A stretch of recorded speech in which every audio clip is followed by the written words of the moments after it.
Hello and welcome to Prepsot. आज हमारी जो क्लास होगी उसमें हम लोग पढ़ने जा रहे हैं पॉपुलेशन एंड सेंसस के बारे में। ये class exam point of view से इंपॉर्टेंट है क्योंकि इसमें सारे फैक्ट्स आपको आज मिल जाएंगे जो कि एग्जाम में पूछे जाते हैं इन दोनों टॉपिक से रिलेटेड। तो क्लास स्टार्ट करते हैं, लेकिन उससे पहले एक रिक्वेस्ट है कि आपने अभी तक हमारे चैनल को सब्सक्राइब नहीं किया है तो भैया प्रैप्सॉट के यूट्यूब चैनल पर जाओ, उसे सब्सक्राइब करो, इस क्लास को ज़्यादा से ज़्यादा दोस्तों के साथ शेयर करो। क्लास स्टार्ट करते हैं। हम बात कर लेते हैं सबसे पहले ह्यूमन रिसोर्सेज के बारे में।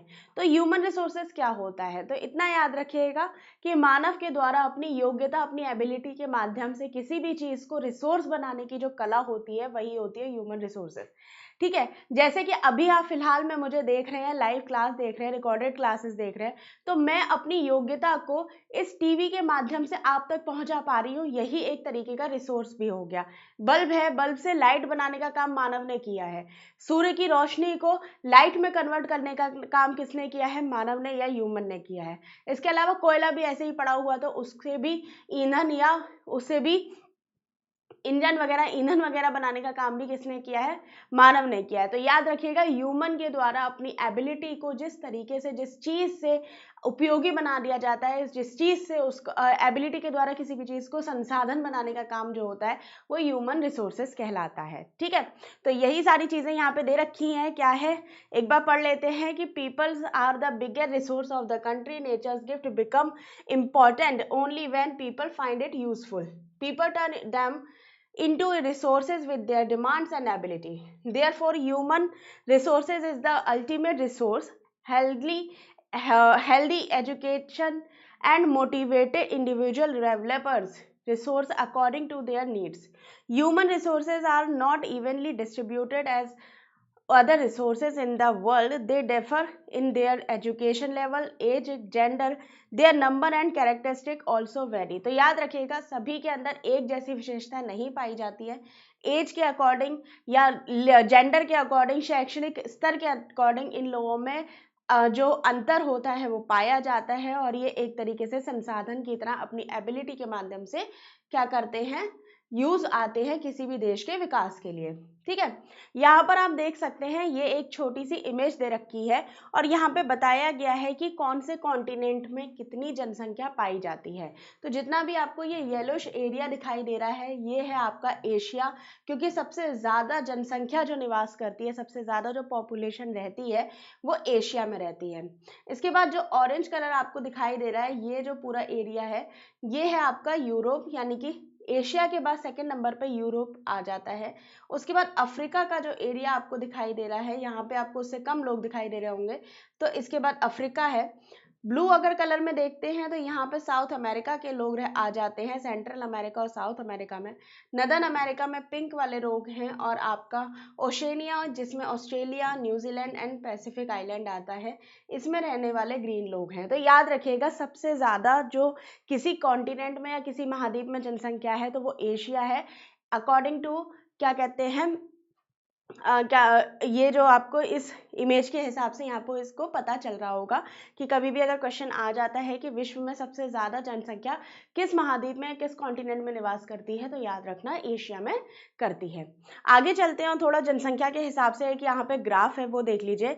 फिलहाल में चाइना जो है वो वापस से आ गया है, फर्स्ट पोजीशन में आ गया है यूनेस्को की नई रिपोर्ट के हिसाब से। हालांकि कुछ समय पहले तक इंडिया है, लेकिन हम जल्दी ही इस आंकड़े को पार करके चाइना से पहले पहुंच जाएंगे और जनसंख्या को दोबारा चाइना से ऊपर लेकर आ जाएंगे। ठीक है, तो क्या याद रखिएगा, अभी फिलहाल में क्या है, चाइना ही नंबर 1 है जनसंख्या के आधार पर, लेकिन हमारी भी कोशिश लगातार बनी हुई है कि इंडिया को चाइना से आगे पहुंचा ही दें। ठीक है, आगे चलते हैं, थोड़ा सा जनगणना की हिस्ट्री देख लेते हैं, हिस्ट्री ऑफ सेंसस देख लेते हैं। तो याद रखिएगा, सबसे पहले हम ऋग्वेद की बात करते हैं।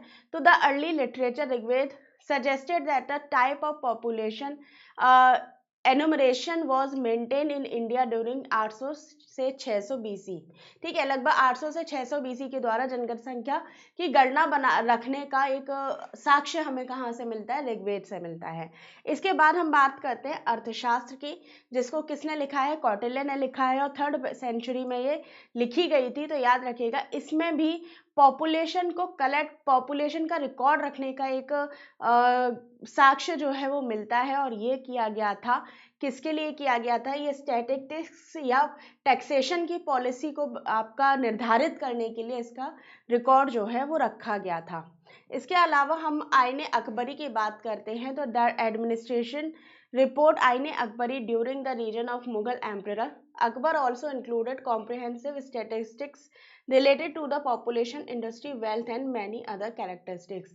तो याद रखिएगा, प्राचीन काल से या आपकी हिस्ट्री में भी इससे रिलेटेड कुछ साक्ष्य मिल जाते हैं। अगर हम बात करते हैं फर्स्ट नॉन सिंक्रोनाइज्ड सेंसस की, तो याद रखिएगा पहली बार 1872 में गवर्नर जनरल लॉर्ड मेयो के टाइम पे पहली गैर तुलनात्मक जनगणना जो है वो आयोजित की गई थी। और अगर हम फर्स्ट सिंक्रोनाइज सेंसस की बात करते हैं तो 1881 में इसको जारी किया गया था। तब से लेके आज तक कंटिन्यूसली हर 10 साल में जनगणना या सेंसस जो है वो रिकॉर्ड की जाती है।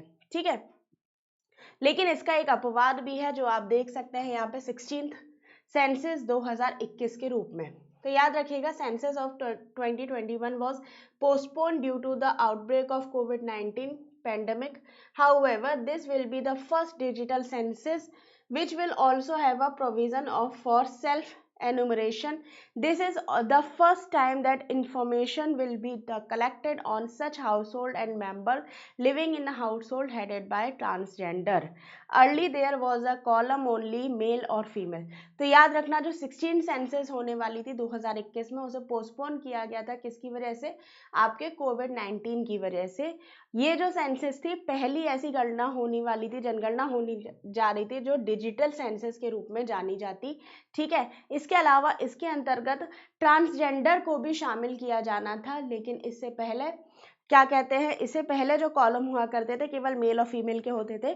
16वीं जनगणना से हमको ट्रांसजेंडर भी इंक्लूड करना था। ठीक है, आगे चलते हैं और ये आपके एग्जाम में आएगा, इससे आप याद रखना, यही क्वेश्चन आपका पूछा जाता है कि कितने स्टेट और यूटी हैं। तो याद रखना 35 है। नंबर ऑफ डिस्ट्रिक्ट्स की बात की जाती है तो 2001 की जनगणना के हिसाब से कितना है? 640 है। ठीक है, और लगभग नहीं, 2011 की जनगणना में 640 है, 2001 से लगभग 47 जो है वो ज्यादा हो चुके हैं। नंबर ऑफ सिटीज 7933 है, 2001 में 2772 थे, याद रखना। नंबर ऑफ विलेजेस की बात करते हैं तो 6,40,930 है। टोटल पॉपुलेशन की अगर हम बात करेंगे तो 121 करोड़ की हमारी जनसंख्या है, जिसमें 68.8% आपकी शहरी जनसंख्या होगी और 31.2% आपकी ग्रामीण जनसंख्या है। चाइल्ड सेक्स रेशो की बात करते हैं तो 0 से 6 साल तक के बच्चों की जो संख्या है वो 919 है। ठीक है, कितने पर है? 919 है। याद रखना सेक्स रेशो की जब बात करते हैं तो हम बात करते हैं 1000 पुरुषों पर महिलाओं की संख्या के हिसाब से। तो याद रखना रूरल में 923 है और अर्बन में 905 है। सेक्स रेशो की अगर हम बात करते हैं तो 940 फीमेल है, जो कि 1000 मेल्स पर है। डेंसिटी ऑफ पॉपुलेशन की बात करेंगे तो 382 पॉपुलेशन पर स्क्वायर किलोमीटर है। डिकेडल पॉपुलेशन ग्रोथ की अगर हम बात करते हैं 2001 और 2011 में तो 17.64 है। ये याद रखना, ये पूछा जाता है। इसके बाद आपका ये भी फैक्ट पूछा जाएगा, फीमेल रेशो भी पूछा जाता है, और उसके बाद आपका ये sex ratio, child sex ratio भी पूछा जाएगा। तो जिन जिन पॉइंट्स में मैं इंपॉर्टेंट लगा रही हूँ वो पक्का याद रखना, ठीक है, उसे मत छोड़ना। लिटरेसी रेट भी आपकी पूछी जाती है, 74.404% है टोटल पॉपुलेशन का, याद रखना। ठीक है, अगर हम टोटल पॉपुलेशन 2011 के हिसाब से बात करते हैं तो वर्ल्ड की जो पॉपुलेशन है उसमें इंडिया का हिस्सा 17.5% है, याद रखना। India's population now exceed the combined population of these country. अगर हम अमेरिका की, इंडोनेशिया के, ब्राजील के, पाकिस्तान और बांग्लादेश की कंट्रीज की जनसंख्या को मिला देते हैं तो भारत के अकेले की जनसंख्या बन जाती है। The least population union territory of Lakshadweep, सबसे कम जो पॉपुलेशन की बात करते हैं तो वो यूनियन टेरिटरी लक्षद्वीप की है, याद रखना। आगे चलते हैं, टॉप 5 एजुकेटेड स्टेट्स कौन कौन से हैं ये देख लेना, इंपॉर्टेंट है, आएगा एग्जाम में। तो याद रखना सबसे ज्यादा एजुकेटेड अगर हम बात करते हैं स्टेट की तो सबसे ज्यादा है केरला, फिर आ जाता है लक्षद्वीप, फिर आता है मिजोरम, गोवा और त्रिपुरा। तो शुरू का केरला और लक्षद्वीप आप याद रखना। ठीक है, इसके बाद हाईएस्ट सेक्स रेशो की बात करेंगे तो टॉप 5 स्टेट्स की अगर हम बात करते हैं तो केरला फर्स्ट नंबर पे आ जाएगा, पुडुचेरी आपका आता है 1037 के साथ सेकंड नंबर पे, ठीक है। इसके बाद लोएस्ट सेक्स रेशो की बात करेंगे तो सबसे लोएस्ट यहाँ पर अगर पूछा जाता है तो दमन द्वीप है, दादर नागर हवेली है, चंडीगढ़ है, दिल्ली है, अंडमान निकोबार द्वीप समूह यानी कि अंडमान निकोबार आइलैंड हो जाएगा। अगर डेंसिटी की बात कर सकते हैं 5 हाईएस्ट डेंसिटी में तो याद रखना दिल्ली है, चंडीगढ़ है, पुडुचेरी, दमनदीप और लक्षद्वीप का टाइम, लक्षद्वीप जो है वो इसमें शामिल किया जाता है, ठीक है। और ये क्या है, ये आपके यूनियन टेरिटरी में दे रखा है, याद रखना, ये नहीं कि आप कुछ और समझ लो, यूनियन टेरिटरी है, ये आप अच्छे से याद रखना। इसके बाद है top 4 state with highest density, तो सबसे हाईएस्ट डेंसिटी बिहार की है, पूछा गया एग्जाम में, याद रखिएगा। उसके बाद वेस्ट बंगाल है, केरल है, उत्तर प्रदेश है। Top 4 most populous state of India, तो सबसे ज्यादा जनसंख्या उत्तर प्रदेश में है, ठीक है, फिर महाराष्ट्र में है, फिर बिहार में, और फिर आती है आपका पश्चिम बंगाल। उसके बाद है least populace union territory of India की बात करते हैं तो सबसे कम जनसंख्या चंडीगढ़ में है, फिर अंडमान निकोबार, ठीक है, दादर नागर हवेली, उसके बाद दमनदीप और आ जाता है आपका लक्षद्वीप। आगे चलते हैं और डेंसिटी ऑफ पॉपुलेशन देख लेते हैं या जनसंख्या घनत्व देखते हैं। तो याद रखिएगा किसी भी इकाई क्षेत्र में रहने वाले लोगों की संख्या जिसे आमतौर पर प्रति वर्ग किलोमीटर या 1 वर्ग मील में मापा जाता है, उसी को हम क्या कहते हैं, जनसंख्या घनत्व या डेंसिटी ऑफ पॉपुलेशन कहते हैं। Factors affecting population distribution, geographic factor, तो याद रखना कौन कौन से फैक्टर इसको प्रभावित करते हैं, तो टोपोग्राफी जो है वो इसको क्या करता है, इफेक्ट करता है, क्लाइमेट है, सॉइल है, वाटर है, मिनरल है, सोशियो कल्चर और इकोनॉमिक रीजंस है, कॉमर्शियल पर्पस है, कल्चरल रीजन है और सोशल कॉसेस है। तो याद रखना कहीं पर भी अगर जनसंख्या जो है वो ज़्यादा होती है या कम होती है उसमें आपका टोपोग्राफी इंपॉर्टेंट रोल प्ले करता है, क्लाइमेट, सॉइल, वाटर, ये सारी चीज़ें जो हैं वो इम्पॉर्टेंट रोल प्ले करती हैं क्योंकि लोग वहीं पर रहना जो है वो चाहते हैं जहाँ पर उनको आराम से सारी चीज़ें उपलब्ध हों, सारे जो ज़रूरत का सामान जो है वो उपलब्ध हो। अगर आप टोपोग्राफी की बात करते हैं तो अगर हाईएस्ट कोई भी एकदम ज़्यादा हाइट पे पहुंच जाएगा तो वहाँ पर भी पॉपुलेशन जो होती है वो कम होती है, जहाँ पर मैदान होते हैं, मैदानी एरिया होता है, प्लेन एरिया होता है, वहाँ पर पॉपुलेशन जो है ज़्यादा हो ठीक है, ज़्यादा होती है। क्लाइमेट की बात करते हैं तो ठंडे प्रदेशों में इतनी नहीं पाई जाती जितना कि जो नॉर्मल क्षेत्र होता है, नॉर्मल एरिया होता है जहाँ पर ठंड भी और गर्मी भी दोनों पाई जाती है वहाँ पर होगी, ठीक है। सॉइल है, वाटर है, ऐसा नहीं है कि एकदम क्या कहते हैं द्वीपीय इलाके में लोग ज़्यादा रहते हैं, ऐसा नहीं है, ठीक है। मिनरल्स वगैरह होते हैं वहाँ पे, अगर ज़्यादा मिनरल्स है तो वहाँ पे लोग अच्छे से रहना चाहते हैं। सोशो कल्चर इकोनॉमिक रीज़न अगर वहाँ पे अच्छा है, रिसोर्सेज उपलब्ध है, या फिर आप कह सकते हैं वहाँ पे बिजनेस वगैरह अच्छा चल रहा है, काम करने की व्यवस्था है, खाने पीने की व्यवस्था है, तो वहाँ पे लोग रहना ज़्यादा प्रेफर करते हैं, ठीक है। आगे चलते हैं और बात कर लेते हैं पॉपुलेशन स्ट्रक्चर या जनसंख्या संरचना की, ठीक है।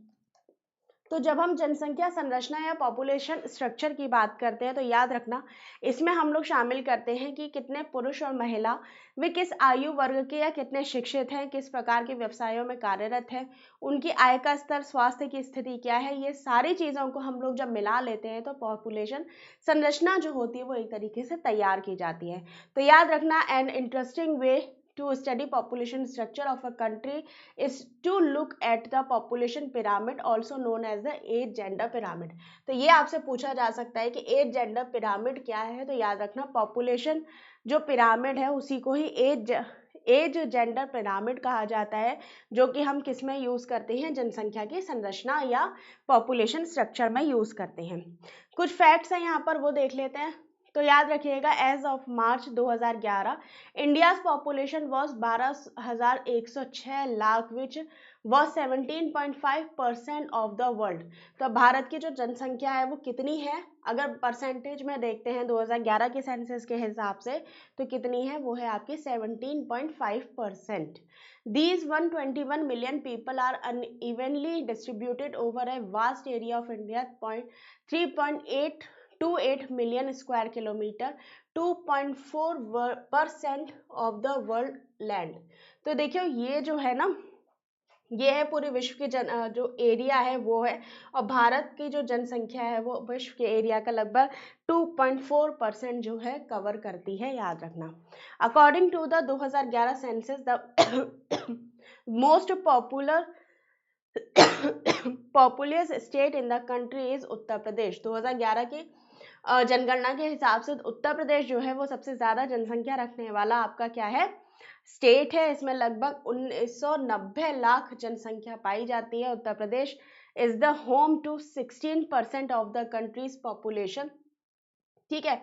On the other hand the Himalayan state Sikkim has a population of only 6 lakh and Lakshadweep has only 64,429,000 people जो है वो यहाँ पर रहते हैं। तो सबसे ज्यादा किसकी है, सबसे ज्यादा है आपकी उत्तर प्रदेश की, उसके बाद सबसे कम आ जाती है आपकी सिक्किम की, और लक्षद्वीप में आती है सबसे ज्यादा कम 64,429 लोग यहाँ पर रहते हैं।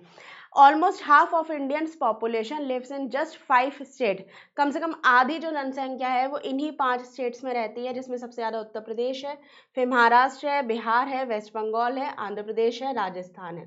अगर हम राजस्थान की बात करते हैं तो ये लार्जेस्ट स्टेट्स है, state in the term of area है, इसमें सब ये जो राजस्थान है एरिया के हिसाब से सबसे बड़ा देश है, और पॉपुलेशन जो इसमें है देश की वो 5.5% रहती है, याद रखिएगा।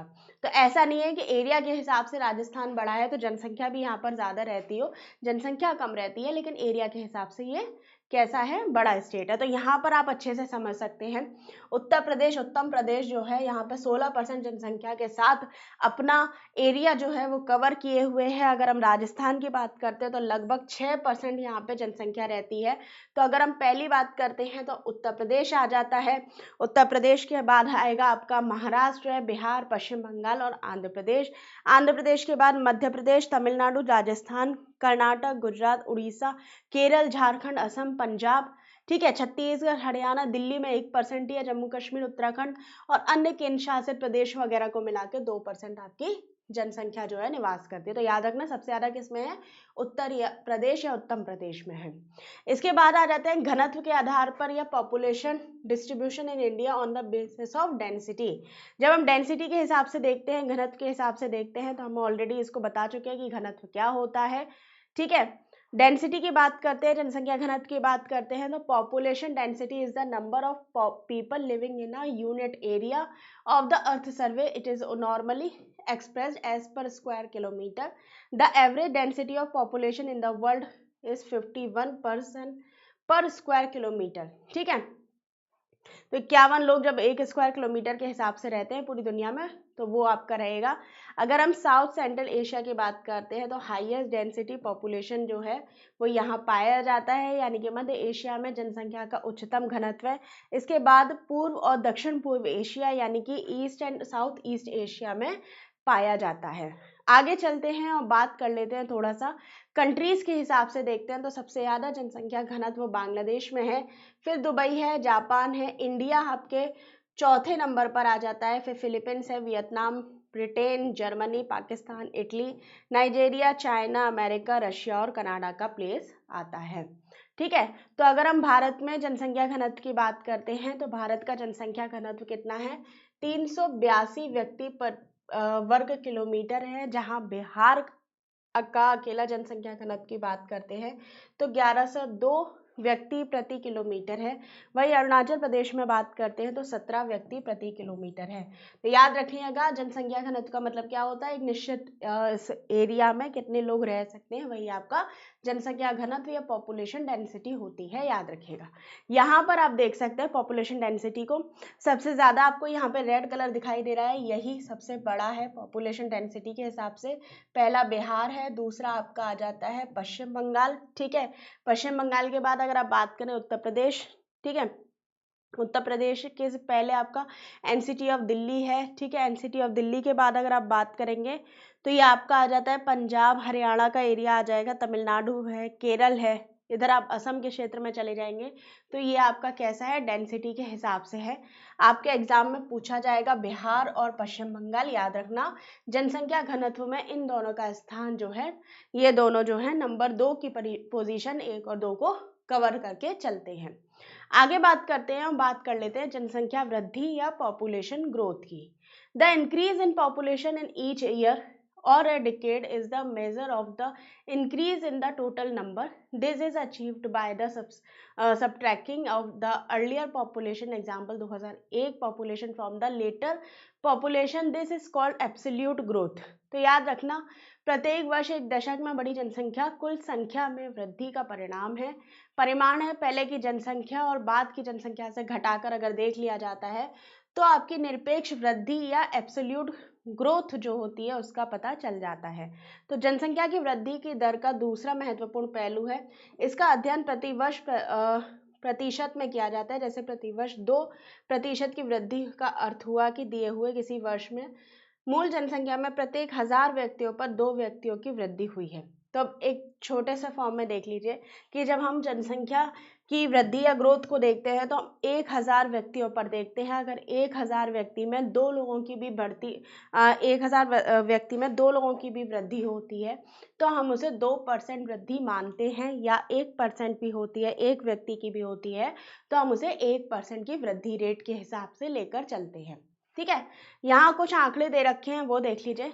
1951 में जो जनसंख्या थी अगर 10 लाख में देखते हैं तो 361 थी, लेकिन वार्षिक वृद्धि दर जो आपको है वो यहाँ पर देखनी है 1.25% थी।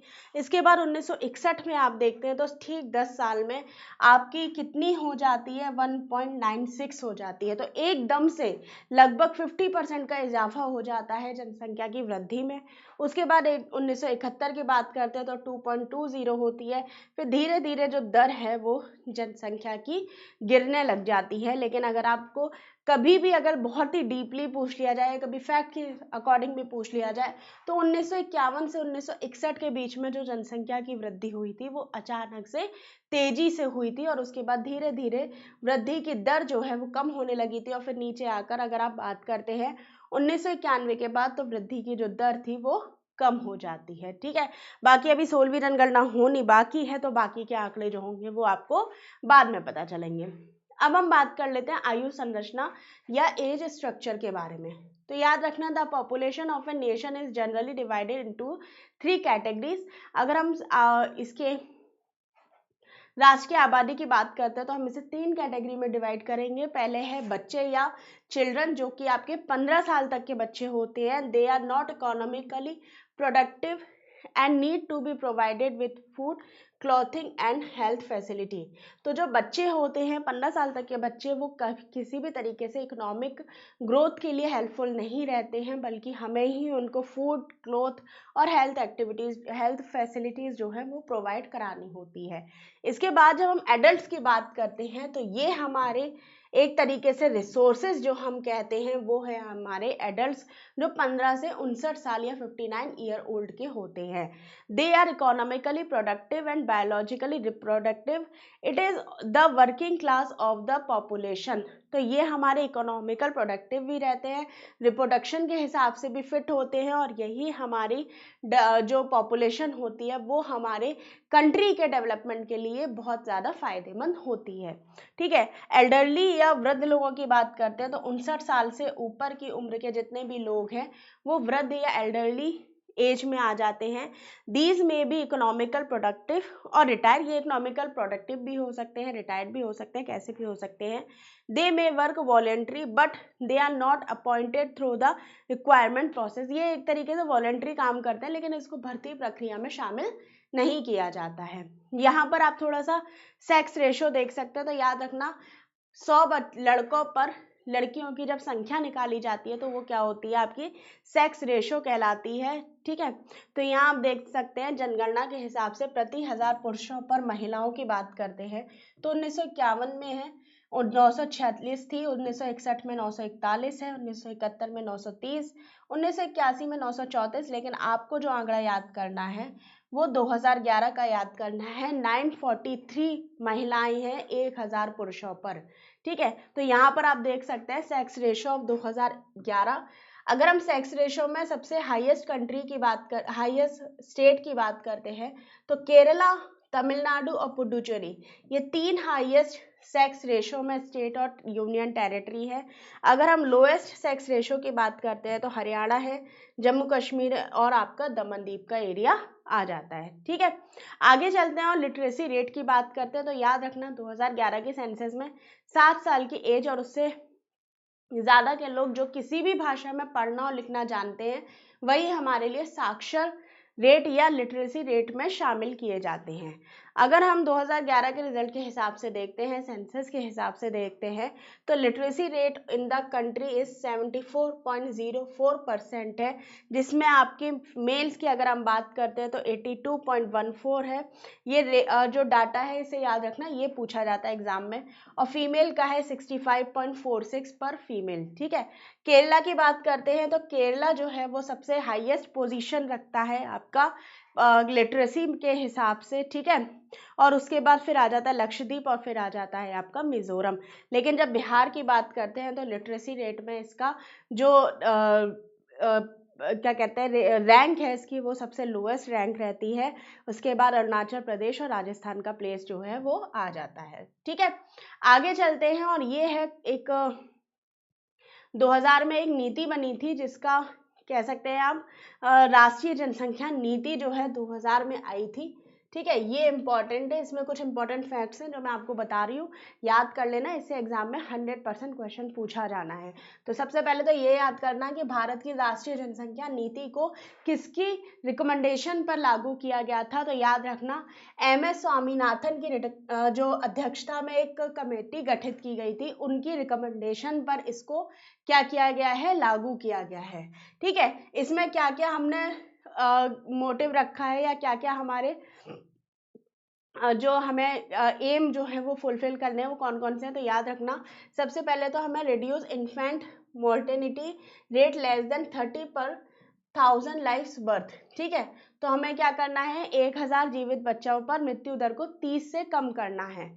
Reduce maternal mortality less than 100 पर 1 लाख लाइव बर्थ। ठीक है, 100 से कम करना है हमें 1 लाख बच्चों के जन्म पर मातृ मृत्यु दर को 100 से कम करना है। प्रजनन और शिशु स्वास्थ्य की देखभाल के लिए एक समुचित सेवा प्रणाली को हमें शुरू करना है, यानी कि जो आपका क्या होता है, ठीक है, हाँ, यहाँ पे प्रजनन और शिशु दर को आपको कम करना है। उसके बाद देखिए ये जो पॉइंट है ना, इसको याद रखना, जो 2010 वाला आपका दे रखा है, to achieve a gross fertility rate TFR 2.1 by 2010 and achieve population stabilisation by 2045, यानी कि हमको क्या करना है, 2010 तक 2.101 का सकल प्रजनन दर प्राप्त करना है और 2045 तक जनसंख्या में स्थायित्व जो है हमें वो प्राप्त करना है। ठीक है, तो यही आपका मेनली इंपॉर्टेंट रहता है। बाकी मैं एक बार इसको पढ़ देती हूँ कि लड़कियों के विवाह की न्यूनतम आयु में वृद्धि करनी है, एड्स का प्रसार रोकना है, प्रजनन अंग संबंधी रोगों के प्रबंधन और राष्ट्रीय एड्स नियंत्रण संगठन नाको के बीच समन्वय स्थापित करना है, 80% प्रसव अस्पतालों, नर्सिंग होम इत्यादि में संपन्न कराना, कार्य हेतु प्रशिक्षित लोगों को नियुक्त करना है, प्रत्येक व्यक्ति को सूचना और परामर्श गर्भ निरोधक संबंधी अनेक विकल्प उपलब्ध कराना है, 14 साल की आयु तक के बच्चों के लिए स्कूली शिक्षा को निःशुल्क और अनिवार्य बनाना है, बीच में ही स्कूल की पढ़ाई छोड़ने वाले बच्चों की संख्या को 20% कम करना है, सभी बच्चों को टीका जनित प्रतिरक्षित उपलब्ध कराना है, जन्म मरण विवाह गर्भ का 100% पंजीकरण सुनिश्चित कराना है। याद रखना संक्रामक रोगों को नियंत्रित करना, प्रजनन और शिशु स्वास्थ्य सुविधाओं को घर घर तक पहुंचाना है और एक राष्ट्रीय जनसंख्या आयोग को गठित करना है। तो आपके एग्जाम में जो पूछा जाएगा ना, ये जो 5th पॉइंट है इसको याद रखना, ये एग्जाम में पूछा जाएगा। साथ ही ये रिकमेंडेशन किसकी थी, तो याद रखना MS स्वामीनाथन जी की अध्यक्षता में जो समिति बनी थी उसी के रिकमेंडेशन पर राष्ट्रीय जनसंख्या नीति या नेशनल पॉपुलेशन पॉलिसी को लागू किया गया है। ठीक है, तो ये क्लास जो है पॉपुलेशन और सेंसस से रिलेटेड वो आज हमारी यही समाप्त होती है। जितने भी इंपॉर्टेंट आपके क्वेश्चन इससे बनते हैं वो चार्ट के थ्रू, ग्राफ के थ्रू, पॉइंट्स के थ्रू मैं आपको ऑलरेडी बता चुकी हूँ। इसी चीज़ से क्वेश्चन आपके एग्जाम में पूछे जाते हैं। बाकी अगर कोई भी डाउट हो तो आप मुझे कमेंट में बता सकते हैं, इससे रिलेटेड कोई भी आपको क्वेरी है बता दीजिएगा, वही मैं इसका आंसर दे दूंगी। ठीक है, तो चलिए क्लास यहीं पर समाप्त करते हैं, लेकिन एक रिक्वेस्ट है कि अगर आपने अभी तक हमारे चैनल को सब्सक्राइब नहीं किया है तो भैया जाओ सब्सक्राइब कर लो और इस क्लास को ज़्यादा से ज़्यादा दोस्तों के साथ शेयर कर दो। धन्यवाद।